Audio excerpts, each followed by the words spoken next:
Ave Maria, cheia de graça, o Senhor é convosco. Bendita sois vós entre as mulheres, e bendito é o fruto do vosso ventre, Jesus. Santa Maria, Mãe de Deus, rogai por nós, pecadores, agora e na hora de nossa morte. Amém.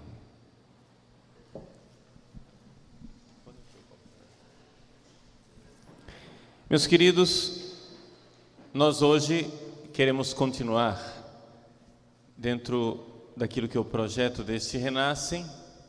Nós, conduzidos pelo Espírito Santo, somos ungidos, somos o próprio Cristo. Como São Paulo nos diz, eu vivo, mas não eu, é Cristo que vive em mim. E por isso, assim como Cristo é sacerdote, profeta e rei, nós estamos esses dias nos dedicando a essas três tarefas de ungido de Cristo, ou seja, o munus sacerdotal, profético e real. Ontem nós vimos o munus profético. Para ser profeta é necessário uma unção de Deus. Hoje gostaríamos de ver o munus real. Para ser reis, precisamos de uma unção, de um auxílio de Deus. Meus queridos, aqui nós vemos então aquilo que eu acenava ontem. Foi muito oportuna a palavra do Evangelho de ontem à noite, porque já introduziu o tema de hoje, que é um tema difícil da gente perceber. Por que é que nós precisamos ser reis? O que é um rei? O rei é aquele que combate o mal, é aquele que combate a maldade. Toda a função de combate ao mal, o exorcismo, a luta de libertação e, sobretudo, a resistência ao mal, dentro de nós e fora de nós, tudo isto é uma missão do rei. Por isso, o tema desta palestra, não é? Nesse dia que nós pretendemos refletir sobre os nossos pecados, é a virtude da fortaleza. Vejam só, é importante nós compreendermos qual é o projeto do dia, qual é a arquitetura do dia de hoje. Eu vou falar da virtude da fortaleza. O padre Eduardo Dudu vai falar da santidade e dos pecados concretos no nosso dia a dia, a luta pela santidade nos nossos seminários, e na parte da tarde nós iremos nos confessar. Então, esse é o projeto do dia, é isso que nós pretendemos fazer. Então agora, nessa primeira palestra, a virtude da fortaleza. O que é isto?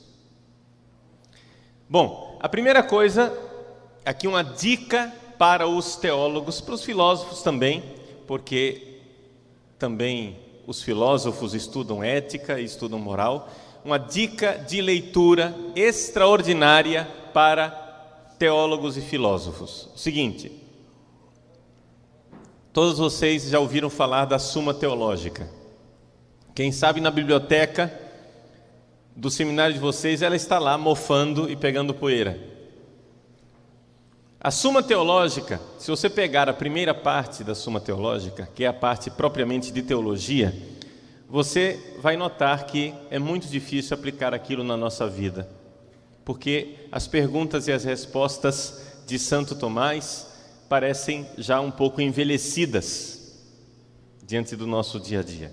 Mas se você pegar a segunda parte da Suma Teológica, sobretudo a segunda parte da segunda parte, porque a Suma Teológica é dividida assim, existe a primeira parte, a segunda. E a segunda, ela tem uma subdivisão. Tem a primeira da segunda e a segunda da segunda. Então, se você pega a segunda parte da Suma Teológica, sobretudo a segunda da segunda, você vai encontrar a moral de Santo Tomás. E é fascinante, gente, é fascinante. É extraordinário. A gente começa na primeira parte, se você começa a ler na primeira parte, uma pedreira, né? Não, esquece, pula, vai para a segunda parte direto e vai para a moral. Você vai ver que a moral de Santo Tomás é muito diferente desta moral tradicionalista, empoeirada, caquética, casuística, que só quer falar de pecado. A moral de Santo Tomás é o contrário, é uma beleza. A moral de Santo Tomás, ela é uma moral das virtudes. Ele o tempo todo fala das virtudes, ele passa virtude por virtude.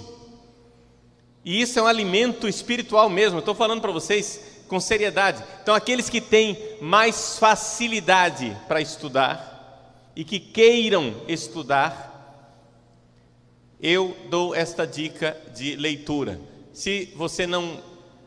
Eu estou procurando ver se eu consigo achar aqui em português algum comentário dessa segunda parte da Suma Teológica. É difícil achar em português, mas estou procurando. Eu já achei em espanhol, existe um filósofo alemão, cuja obra está traduzida em espanhol, chamado Josef Pieper, né? O sobrenome escreve-se Pieper, P-I-E-P-E-R, Josef Pieper. Ele é um grande estudioso de Santo Tomás, já falecido, leigo, casado. E Josef Pieper escreveu um livro que está traduzido em espanhol, Virtudes Fundamentales, as virtudes fundamentais, onde ele passa as 4 virtudes cardeais e as 3 virtudes teologais, segundo uma leitura bonita da Suma Teológica. Mas se você for à Suma Teológica em português, muita coisa lá é aproveitável, muita coisa dá para você aproveitar se você tiver paciência, né, e vontade de estudar. Isso aqui é uma dica para os estudiosos. Se você é preguiçoso, nem tente, tá? Isso aqui é para gente que queira estudar. Fecha parênteses, acabou o meu comercial de Santo Tomás de Aquino. Vamos falar da virtude da fortaleza. Santo Tomás de Aquino diz assim: existem 2 coisas que nos impedem de fazer o bem. 2 coisas que nos impedem de ser as pessoas que Deus sonhou.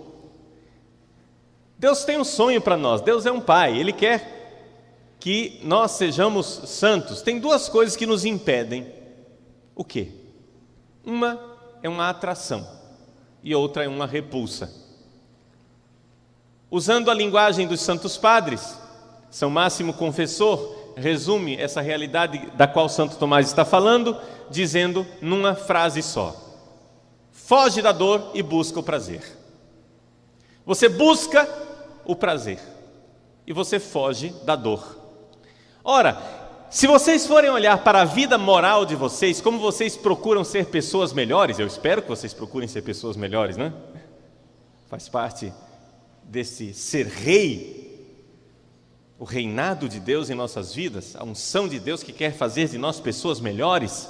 Muito bem, se vocês querem ser pessoas melhores, você olhe para o seu dia a dia e veja que a maior parte das vezes você se dedica a fugir do prazer.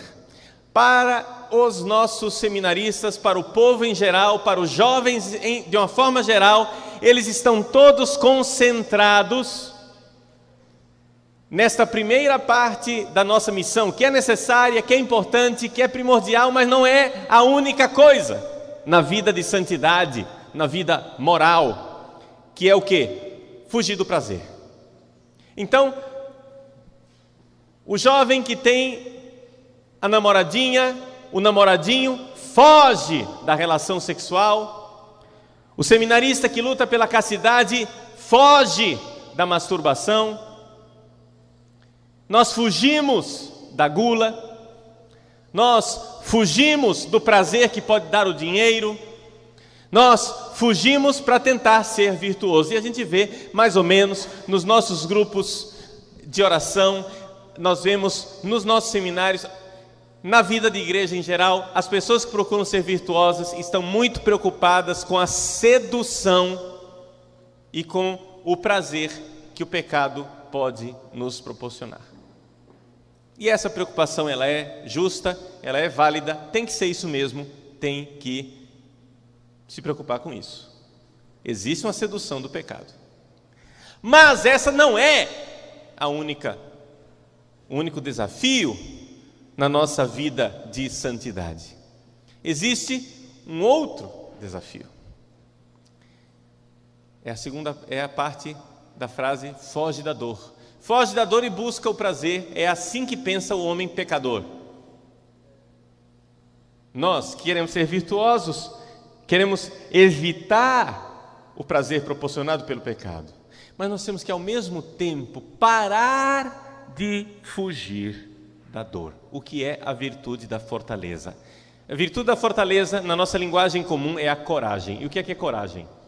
A coragem é a virtude de quem sabe que precisa pagar um preço para alcançar o bem. O bem é bom, mas tem preço, tem custo, e eu preciso estar disposto a pagar esse preço. Eu preciso enfrentar um pouco de dor, um pouco de sofrimento para ser uma pessoa boa. O que aqui eu quero dizer com isto? Vamos ser bem práticos, porque até agora na teoria está muito feio isso que eu estou dizendo, né? Está parecendo uma aula de masoquismo, né? Você tem que gostar de sofrer. Aí você pega um flagelo, ai que gostoso, né? Ai, bate mais, Não é isso.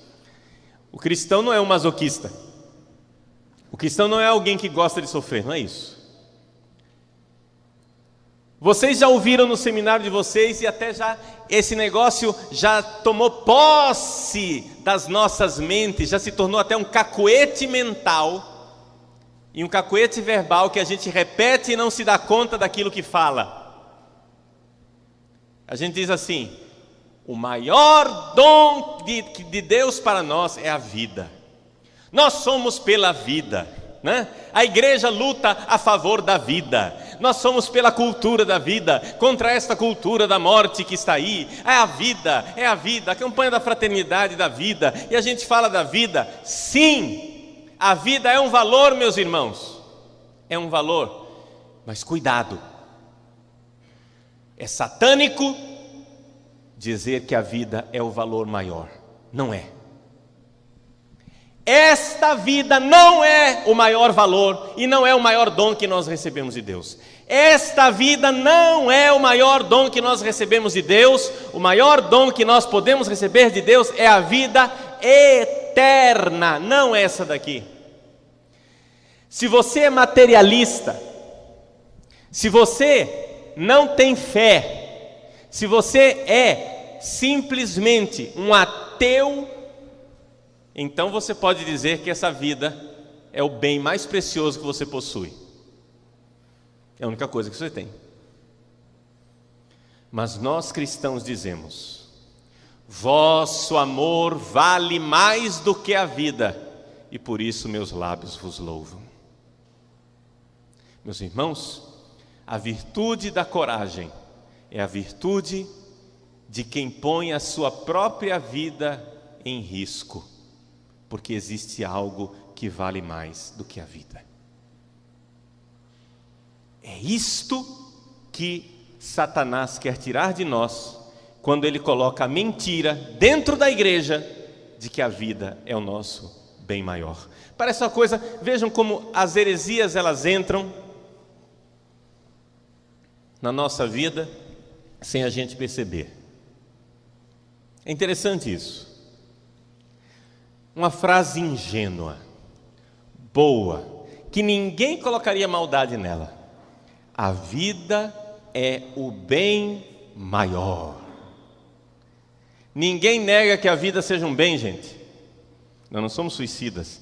Deus nos deu essa vida aqui para vivê-la. Esta vida é bonita, esta vida é boa, esta vida é um dom de Deus e nós precisamos preservá-la e lutar por ela. É por isso que nós combatemos o aborto, é por isso que nós combatemos a violência, é por isso que nós combatemos, porque esta vida é um bem extraordinário, é um dom de Deus extraordinário, mas não é o bem maior. Não é, não pode ser o bem maior. Porque se esta vida é o bem maior, nós seremos um bando de covardes. Porque somente tem coragem quem está disposto a pôr a sua vida em risco. Compreende isso? O homem corajoso, a mulher corajosa, é aquela pessoa que está disposta a colocar a sua vida em risco, porque existe um bem maior do que esta vida. Quando um ladrão, um estuprador, um criminoso violento entra na minha casa, e ele vai contra a minha mulher, e quer estuprar a minha filha, eu, que amo a minha mulher e amo a minha filha mais do que a minha vida, colocarei a minha vida em risco, porque existe algo que vale mais do que a vida. Esse é um homem corajoso. Existe algo que vale mais do que a vida. Nesse caso aqui, a minha mulher e a minha filha valem mais do que eu. Esse é o corajoso. Agora vejam,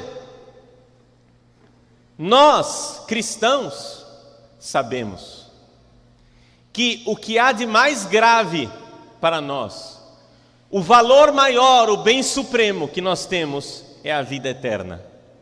Então existe algo que vale muito mais do que esta vida, é a vida eterna.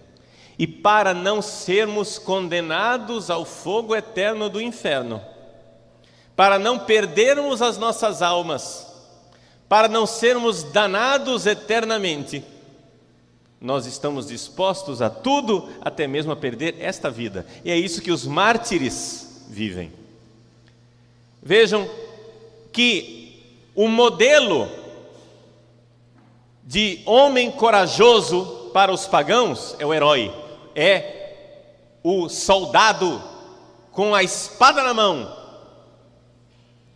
que vai para a guerra. O modelo de herói para nós cristãos são os mártires. Homens e mulheres dispostos a perder suas vidas porque Jesus vale mais do que a vida. Dispostos a perder suas vidas para não negar nosso Senhor Jesus Cristo. Agora, vejam que raça de traidores que nós nos tornamos, meus irmãos. Vejam que raça de gente covarde, de vermes mesquinhos que nós nos tornamos. Vejam que raça de gente sem valor, sem brio. Não somos sequer homens. Nós somos um bando de maricas.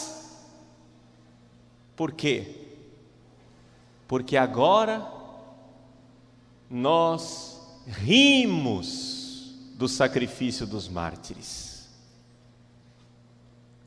Os mártires deram suas vidas para não sacrificar aos ídolos, para não ir para as religiões pagãs, para não negar Jesus.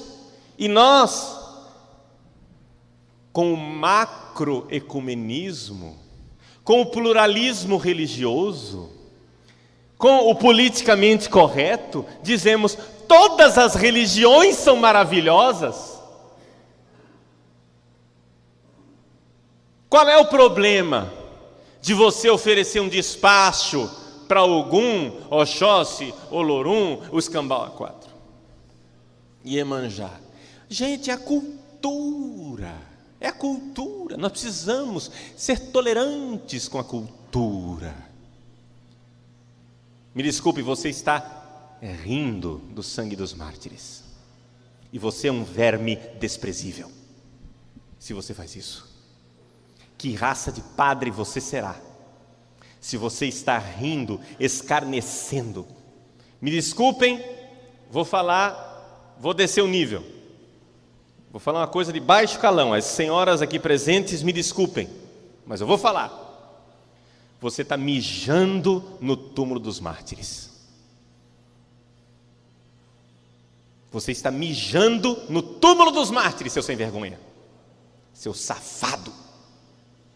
Porque você está dizendo para eles assim: Não era pecado, não era pecado, nha, nha, nha, nha. Bobão, sua bobinha, você deu o seu sangue, você morreu, você enfrentou os leões, você derramou o seu sangue, você teve a cabeça cortada, foi jogado na fogueira, queimado vivo, para não negar Jesus, para não sacrificar aos deuses pagãos falsos. Você deu sua vida, mas meu irmão, essa vida é o bem supremo.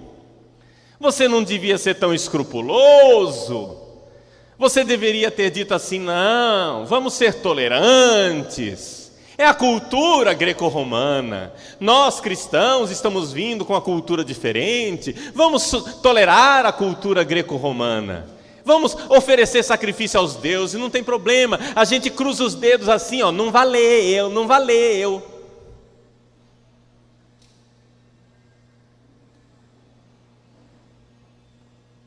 Eu não sei se vocês têm essa impressão, mas eu acho que uma igreja que pensa assim não é a mesma igreja dos mártires. Uma igreja que pensa assim não é a igreja dos mártires. E eu quero estar fora dela e quero estar na igreja dos mártires. Eu quero estar na igreja de sempre. Não nesta invenção balorda, ridícula, desprezível, desta igreja modernosa, que só quer saber de acariciar o mundo. Na página inicial do meu site, tem uma frase do cardeal von Balthasar, dizendo assim: Nosso Senhor disse: Eis que eu vos envio como ovelhas no meio de lobos. Meditemos bem nesta frase de Nosso Senhor antes de fazermos um acordo com o mundo moderno.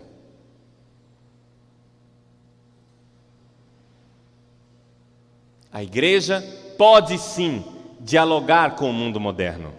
A igreja pode sim dialogar com as outras igrejas e religiões. A igreja pode sim dialogar e amar e servi-los, mas sem capitular a verdade. Sem nos acovardarmos diante do fato de que a verdade ela é única. Pode ser que a gente não conheça toda a verdade, mas estamos buscando a verdade. E essa verdade se revelou em Jesus Cristo plenamente. Pode ser que eu não conheça totalmente Jesus Cristo, mas eu preciso buscar Jesus Cristo, conhecê-lo e servi-lo. Agora, se existe a virtude máxima de um rei, a virtude máxima do rei é a virtude da coragem. É a virtude de dar a vida. Então, como é que eu posso lutar? Na minha vida moral eu preciso fazer duas coisas: deixar de cair na sedução do pecado. Isso acho que a maior parte de vocês já tentam, né? A gente foge das ocasiões, foge dos prazeres, foge disso, foge daquilo. É sobre isso que trata todo o primeiro volume do meu livro Um Olhar que Cura. Essa parte inicial da luta para a saúde espiritual, que é sair da luxúria, da gula, da avareza, que são essas paixões mais rudes que nos atraem através do prazer que elas provocam. Mas existe todo um outro lado que a gente precisa trabalhar, que é o lado da fortaleza. Então vamos entender aqui rapidamente. Eu não vou poder dizer tudo, porque o tempo urge, mas é importante que vocês tenham ideia da antropologia que está por trás disso. Primeiro, Deus, quando nos fez, nos deu a ira. A ira não é uma invenção do demônio, ela está no homem. Confere? Vocês acham que a nossa capacidade de nos irarmos foi uma invenção do demônio, ou Deus colocou essa capacidade em nós? Isso é mais ou menos como o sexo, né? O sexo, a capacidade de fazer sexo, foi invenção do demônio ou foi criação de Deus? Foi criação de Deus. Agora eu posso usar mal e aí se torna pecado. A mesma coisa, a ira. A capacidade de ira é um dom de Deus, é um presente de Deus. Eu posso usar mal, e aí se torna pecado. Mas por que é que Deus me deu a ira? Deus me deu a ira para combater o mal. Os santos padres usam uma comparação bonita, eles dizem assim, que a ira é como um cão de guarda que Deus colocou na porta da alma. Quando vem uma investida do demônio, ele vai e com a ira dele, né, com aquela sanha de cachorro bravo, vai contra a maldade. Deus nos deu isso é um presente de Deus. Agora, nós recebemos a ira para nos irarmos contra o mal, para nos irarmos contra o pecado, e o que é que a gente faz? A gente se ira contra o irmão, aí se torna pecado, e é deste pecado que eu vou tratar no segundo volume, quando eu falar da paixão da ira. Mas existe uma forma de usar bem a ira, isso se chama coragem. Usar bem a ira quer dizer o seguinte: como é que eu irei usar a minha coragem, a minha ira de forma adequada? Através desta capacidade de enfrentar o mal, mesmo que isso me leve à morte. E enfrentar o mal, meus irmãos, dentro de nós, em primeiro lugar. Eu não me canso de repetir isso, porque se você começa a combater o mal fora de você, você se lascou. Porque fora de você, você vai se tornar uma pessoa intolerante, vai começar a jogar as pessoas na fogueira, e a igreja, durante algum tempo, ficou desorientada, sem entender que Jesus não é alguém pelo qual a gente mata. Jesus é alguém por quem a gente morre. Entenderam? É aí que existe o herói cristão e é o mártir. Então, o modelo da ira bem usada é o martírio. Por incrível que pareça, essa coragem, esse valor, essa força. Eu quero aqui colocar um exemplo que pode parecer estranho, o exemplo mais inusitado, mas eu quero colocar o exemplo da Virgem Maria, como mulher forte. Como diz o livro dos Provérbios, a mulher forte quem encontrará. Eu peguei uma mulher, para vocês verem que a coragem, a fortaleza, é uma virtude típica dos homens. A própria palavra coragem, fortaleza, em grego o nome grego é Andreia. Andreia vem de aner, que quer dizer homem, virilidade. É algo viril, forte, másculo. Acontece que essa virtude, que se vê facilmente nos homens, ela se torna mais admirável nas mulheres. O livro dos Provérbios pergunta: a mulher forte, quem a encontrará? Nós a encontramos, é a Virgem Maria. E eu vou mostrar para vocês a fortaleza da Virgem Maria como exemplo de combate ao pecado, mas eu vou fazer isso a partir de um texto, que é o livro de Esther. Vocês já celebraram, já participaram de missas em que foi tomada essa coisa do livro de Esther? Esther vai lá diante do rei Assuero, não é? Quem não sabe qual é a história do livro de Esther? A história do livro de Esther é o seguinte: o rei fez um decreto que iria matar todo o povo judeu. A rainha Esther era rainha, mas sem que o rei soubesse, ela também era judia. E Mardoqueu vai até a rainha, manda um recado para a rainha e diz: olha, faça alguma coisa. Mas a rainha diz para Mardoqueu: eu não posso, porque já faz muito tempo que o rei não me recebe, e existe um decreto real que se alguém entrar na presença do rei sem a permissão dele, sem ser chamado, essa pessoa deve ser morta, a não ser que o rei estenda o cetro, e aí ele concede a indulgência da pessoa estar presente. Mas o rei é terrível. Então, vocês já ouviram essa leitura da rainha que se embeleza, ela faz 3 dias de jejum, põe o povo inteiro para rezar, se embeleza e vai lá na presença do rei, intercede pelo povo, o rei se compadece, estende o cetro, vê a beleza dela e então salva o povo. Isso daí é usado na liturgia para simbolizar a Virgem Maria que intercede por nós. Muito bem, ótimo. Cuidado, porém, Esther simboliza a Virgem Maria, mas Assuero, o rei, não simboliza Deus. Atenção! Deus não é um rei cruel, do qual a Virgem Maria tem medo, e que é uma ameaça de morte para ela.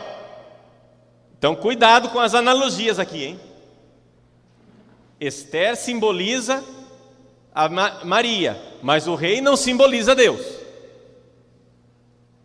Explico agora que esta passagem de Esther é um exemplo de valor, de mulher forte, corajosa, de fortaleza. A grandeza da mensagem de Esther não está tanto na questão da intercessão, como na questão da força, a fibra dessa mulher. Esther chega e manda um recado para Mardoqueu e diz: olha, se eu for lá eu vou morrer. Olhem a palavra de Mardoqueu. Mardoqueu responde para ela, diz assim, Esther capítulo 4, versículo 13. Não penses em preservar somente a tua vida entre todos os judeus, porque vives no palácio real. Se agora te calares, a libertação e salvação virão aos judeus de outra parte, mas tu e tua família morrerás. Quem sabe se por isso mesmo chegaste à realeza, para que em tal situação estivesses pronta para agir. Gente, essas palavras de Mardoqueu são extraordinárias. Eu penso em algumas dioceses aqui no Brasil, tem pequenas dioceses que estão preservadas. Pequenas não, às vezes são dioceses grandes, mas dioceses que estão preservadas. Vocês vêm ao Renascem e dizem: meu Deus, na minha diocese não acontece isso. Você ouve o relato de outros seminaristas, né?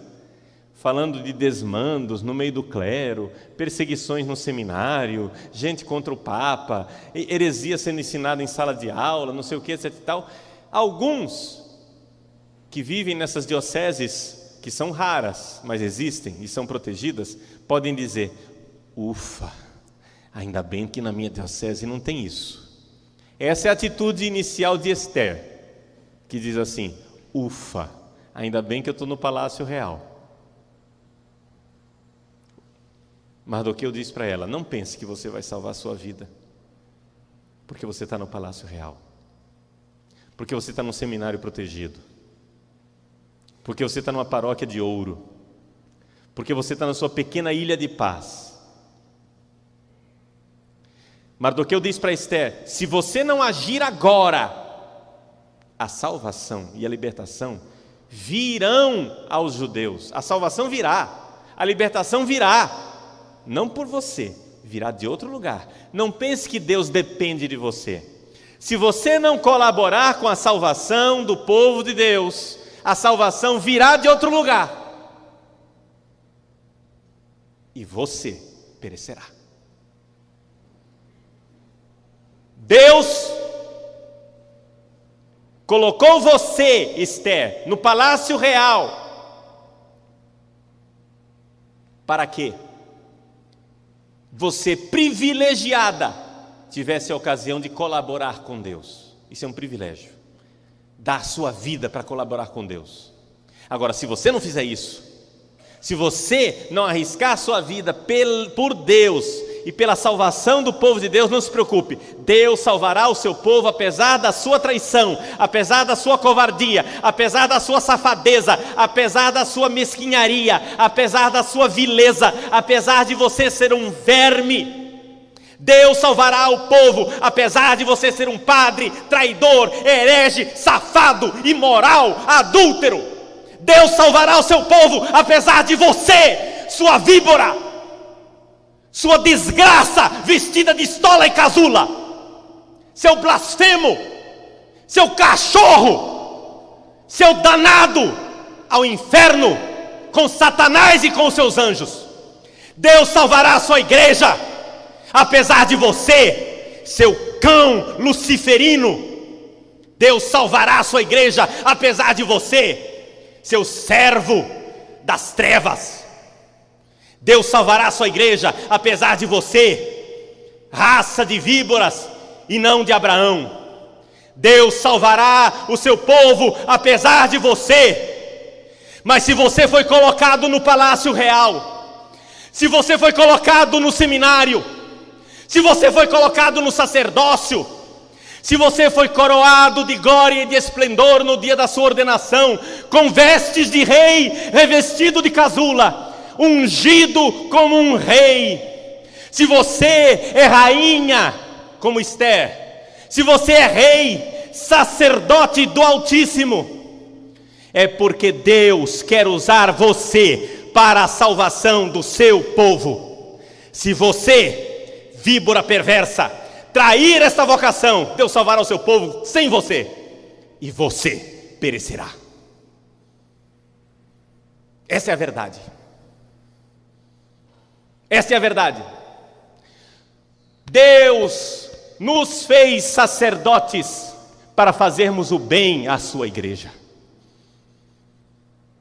E precisamos estar dispostos a dar a vida. Seja homem, e não um espectro de homem. Viril, corajoso e de valor. Dê sua vida. O martírio é o heroísmo cristão. No entanto, meus queridos, Esther responde. Esther diz assim: procura reunir todos os judeus que se encontram em Susa, e fazei um jejum por mim. Nada comais e bebais durante 3 dias e 3 noites. Também eu, com minhas escravas, jejuaremos da mesma forma. Depois me apresentarei ao rei.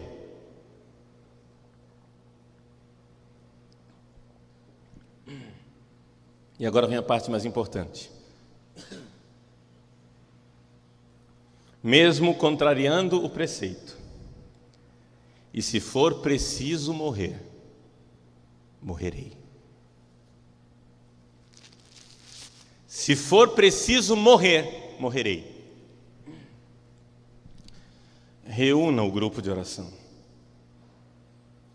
Jejue. Peça oração e jejue junto com ele. E se apresente com coragem ao rei. Se for preciso morrer, morra. Por que é que eu disse que Esther é exemplo da Virgem Maria? É figura da Virgem Maria. Porque a Virgem Maria também teve essa coragem. A Virgem Maria também, através da sua entrega a Deus, quando o anjo disse a ela: você vai ficar grávida, ela sabia que ela precisava da coragem de um mártir para aceitar aquela gravidez, porque ela seria apedrejada. Esse é um dos exemplos. A coragem de Maria de estar de pé lá, diante da cruz do seu filho. Maria, mulher de valor e de coragem, que enfrenta a morte, mas faz a vontade de Deus. Ela é a mãe dos sacerdotes e é o exemplo para os sacerdotes. Quando uma mulher tem o valor e a coragem, ela brilha muito mais do que o valor e a coragem nos homens. Porque de um homem se espera isso, mas de uma mulher frágil, que sempre procura proteção, a mulher forte, quem a encontrará? Maria. Ninguém nunca fez isso. Mas me vem às vezes a imagem da Virgem Maria como uma guerreira, com espada na mão, couraça e capacete. Mulher de valor, coragem, e que enfrenta a morte.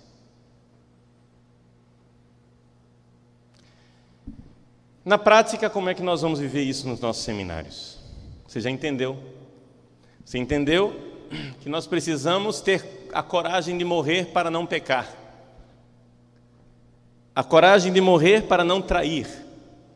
Bom, primeira coisa, eu não sei em que seminário você se encontra. Tem seminário bom, tem seminário menos bom.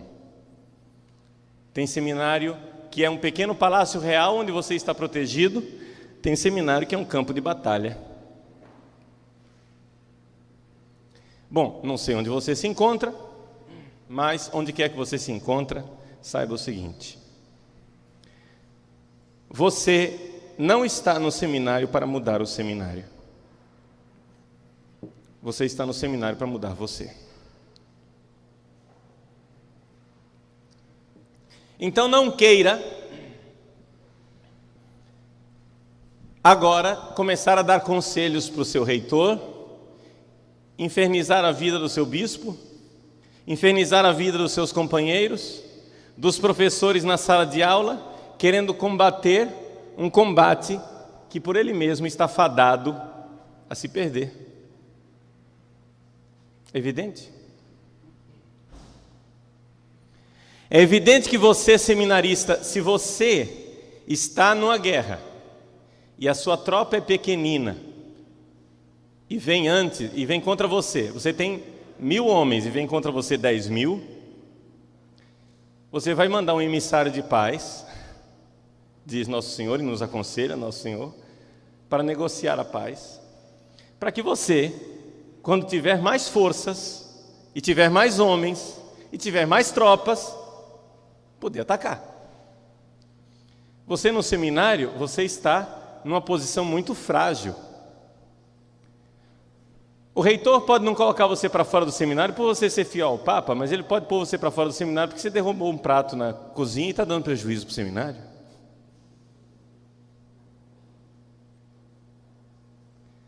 Porque você atrasou para a oração da manhã.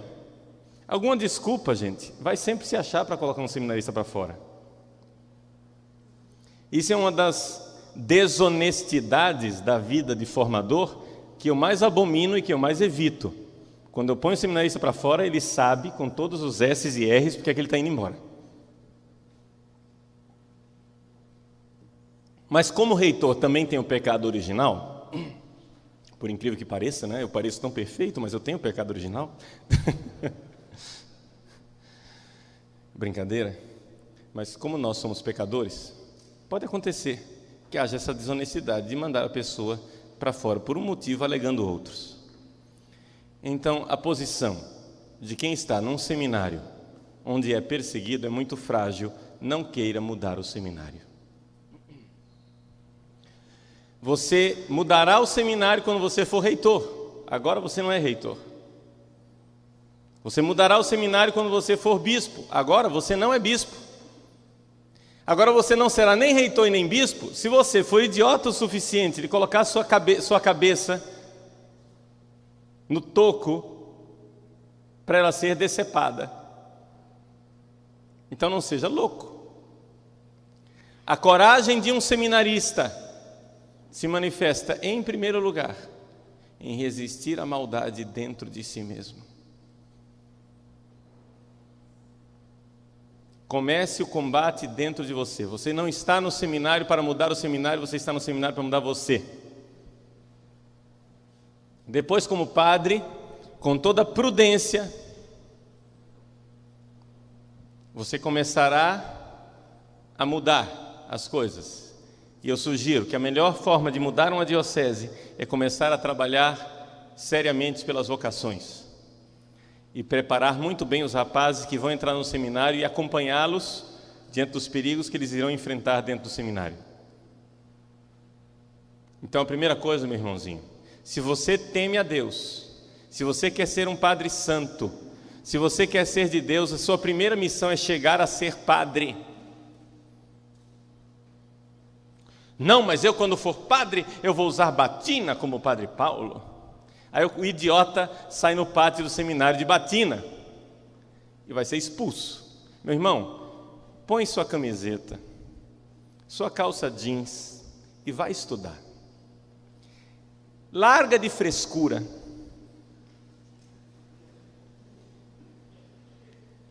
Seja homem e vá ser padre.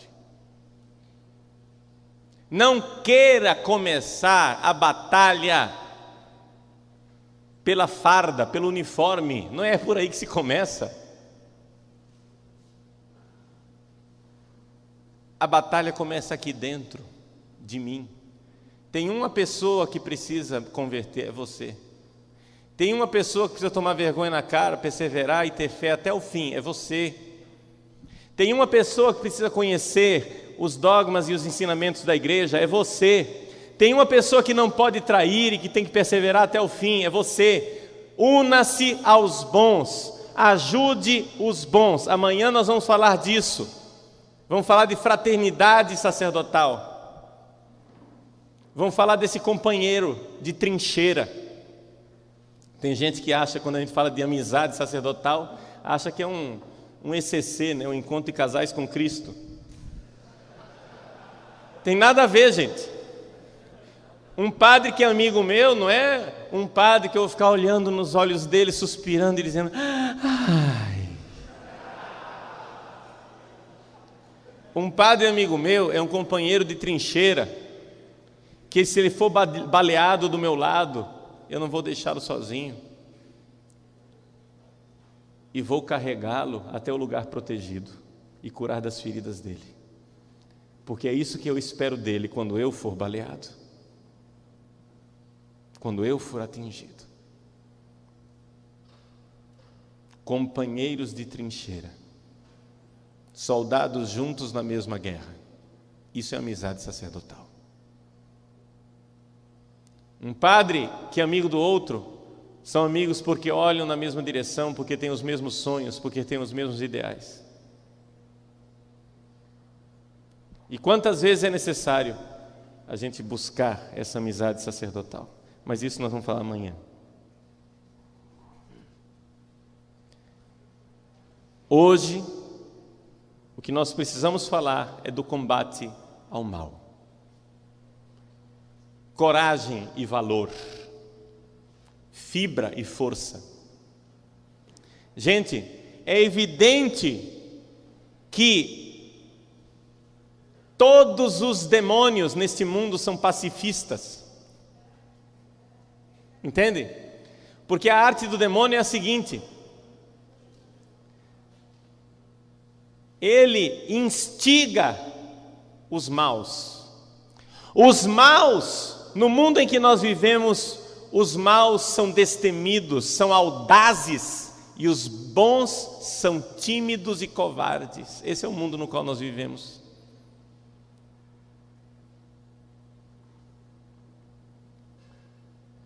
O cara não tem vergonha de, na paróquia dele, fazer uma missa em que o nome de Deus é profanado, falando de Olorum, de Oxum, de Tupã, de não sei o quê. Faz missa para zumbi, e os bons têm a covardia de colocar uma musiquinha em latim, umazinha que seja, na missa. Ah, não, porque vão falar mal de mim. Quer dizer, a coragem virou apanágio exclusivo dos maus. Desculpem as senhoras aqui presentes, mas vou baixar o nível outra vez, porque eu estou falando para homem. Você sabe que homem só entende palavrão, né? Então, como eu sou sargento da tropa, o sargento, para ele falar direito as coisas, ele precisa xingar a tropa, né? Então, os maus são corajosos e os bons é um bando de bunda mole, calça frouxa, um bando de mariquinha. Não preciso descer mais o nível não, né? Você já está entendendo, né? Não precisa descer mais do que isso. Aquele palavrão que você pensou é esse que eu quero dizer agora.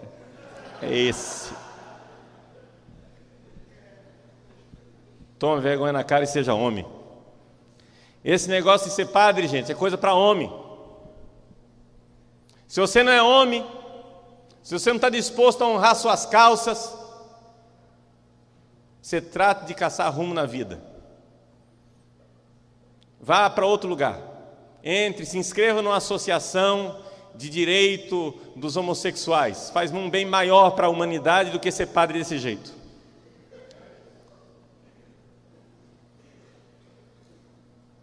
Se você quer ser padre e quer trair a igreja, desista. Entre no tráfico de drogas. O mal para a humanidade é menor do que ser padre e traidor.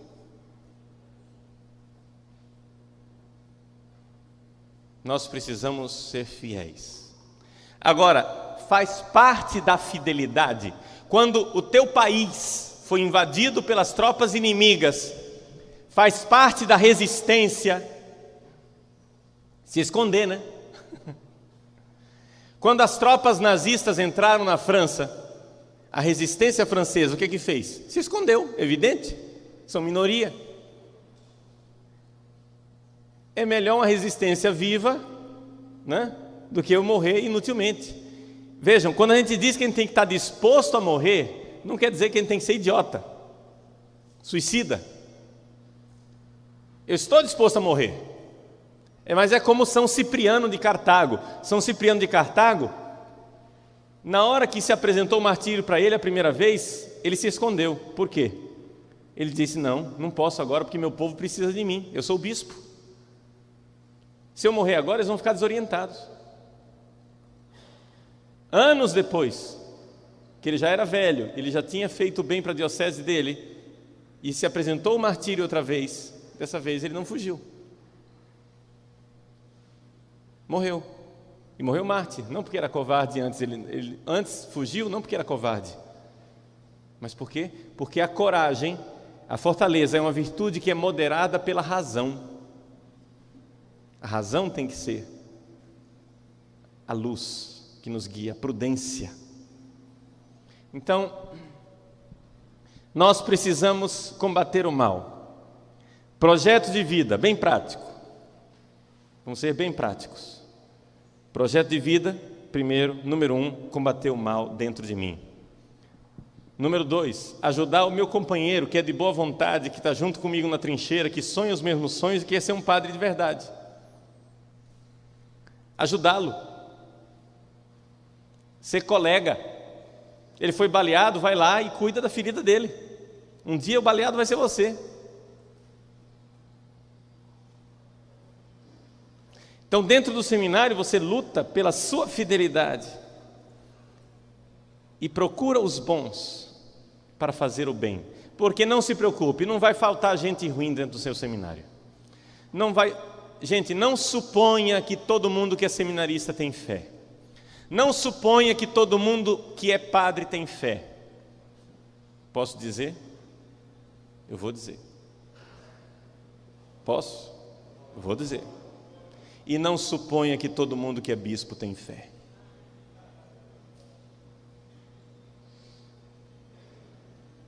Por quê? Graças a Deus, existem a grandíssima esmagadora maioria dos bispos tem fé. A grandíssima esmagadora maioria dos padres tem fé. A grandíssima esmagadora maioria dos seminaristas tem fé. Tímidos, bunda mole, mas tem fé. Agora, só que você tem que procurar gente que esteja disposta a mudar a igreja para melhor. A igreja precisa de reforma. Nós vivemos tempos de crise. Nós vivemos um tempo em que os maus são audazes e os bons são tímidos. Tem muita gente que diz, Padre Paulo, o senhor é doido, né? O senhor fica dizendo essas coisas, todo mundo dizia, não é que Padre Paulo vai ser bispo, mas dizendo essas maluquices aí, vai ser bispo de jeito nenhum. Gente, a igreja não precisa do silêncio de padre. Se o preço para ser bispo é ficar calado, então vamos pagar esse preço? De jeito nenhum. De jeito nenhum. Eu não tenho vocação episcopal, eu tenho vocação para ser padre.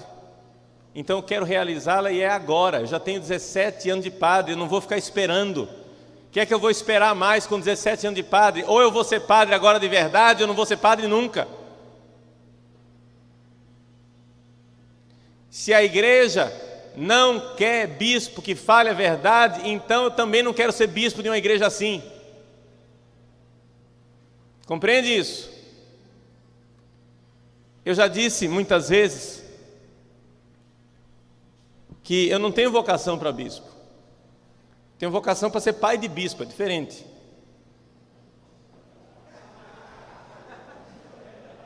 Eu quero que muitos dos seminaristas a quem eu ajudei e fiz o bem na minha vida sacerdotal sejam bons bispos no futuro. E com a graça de Deus, se Deus quiser, vou morrer padre. Pretendo, é projeto de vida, não é autodestruição, não estou me autodestruindo. Não, eu só acho que o silêncio não irá ajudar a igreja. Nós precisamos chamar a doença com o seu nome. Na finalidade do meu site está lá escrito. Por que é que eu fiz esse site? O meu site existe porque a igreja do Brasil sofre de AIDS espiritual. O que é AIDS? Um organismo sadio, quando vem a comida, ele diz: "Ah, minha amiga", e abraça a comida e recebe a comida. Quando vem um vírus, o organismo sadio diz: "Ah, o inimigo", soa o alarme e combate o inimigo. O organismo aidético, ele é assim: vê a comida e diz: "Ah, minha amiga", e abraça a amiga. Aí ele vê o vírus e diz: "Não, eu não vou dizer que é meu inimigo, senão ele vai ficar machucado, né?" A sensibilidade do vírus, coitadinho. Vírus é uma coisa muito feia, eu não vou chamar ele de vírus. Então vamos ser politicamente corretos. "Oh, meu amigo", e abraça o vírus e morre. O organismo aidético, ele não é capaz de soar o alarme quando o vírus está invadindo o organismo. A igreja do Brasil sofre de AIDS espiritual. Nós estamos cheios de heresia e de infidelidade. E não somos capazes de chamar a heresia e a infidelidade com o nome feio que ela tem. Não, é um pensamento diferente. É a diversidade. Enquanto isso, os maus são ousados e os bons tímidos. Então, meu irmão, vamos entender que nós estamos sofrendo de AIDS espiritual. Comece a chamar heresia e pecado dentro de você com o nome de heresia e de pecado. Agora veja só. É importante que você saiba que agora, no estágio de seminarista que você se encontra, você tem que se formar para aquilo que é o combate verdadeiro, e é dentro de nós. O campo de batalha está dentro de nós. E esse campo de batalha começa dentro de você. Não seja suicida, não se entregue à morte facilmente assim. Resista, fique no seu lugarzinho, seja um bom seminarista, seja obediente, fiel a Deus, não compre briga com ninguém desnecessariamente, seja gente boa e chegue a padre, porque a igreja precisa de você. Homens de coragem e que queiram combater o mal dentro de si mesmos. Quando o povo vir que nós estamos querendo combater o nosso próprio pecado, o povo irá se animar e vai começar a combater o pecado dentro de si mesmos. É assim que o mundo vai mudar, é assim que vamos ter uma igreja melhor. Combatentes, e a trincheira está dentro de nós. Amém.